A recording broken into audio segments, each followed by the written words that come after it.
Planning projects is the fundamental work of the project manager. It's their time to shine.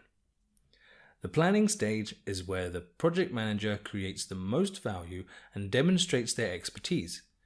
They must plan all components of the project, that's the planning breadth, to a sufficient level of detail, which we call the planning depth. Generally speaking, we can say there are two main areas to address when doing this. Things the project manager knows and can control, and things the project manager doesn't know and cannot control.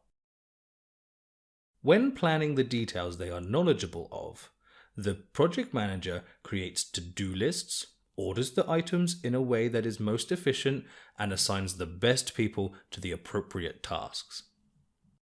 Then, there are the things the project manager doesn't know and can't control. Here, the project manager needs to think creatively. Risk assessment, estimations, and forecasts are part of this process, and the project manager is responsible for eliminating or decreasing bad influences on the project. How do they do that? Through diligent planning. Any risks that are unknown, say what the weather will be like next autumn, cannot be factored a year in advance, but the project manager will be prepared for any weather, among other things. As you can tell, good planning is a wondrous opportunity to optimize the work, ensure that everyone's expectations are the same, and avoid costly errors.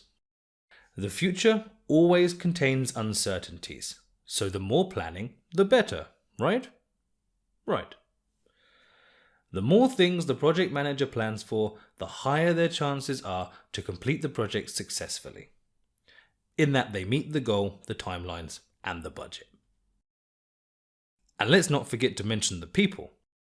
People work so much better with direction, when they understand what to do and how and when to do it.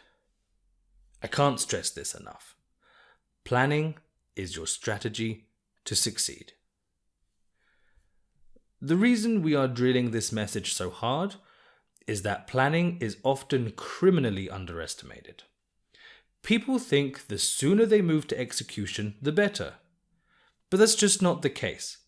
In terms of project manager effort, it is often the other way round. Think of it as the 80-20 rule.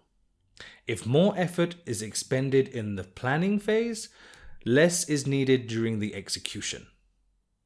Less planning gaps means less replanning and reorganization, which can lead to delays. The misconception is understandable though. We as humans can be impatient. We get excited to reach the end goal, and we feel like we need to be doing something in order to be productive.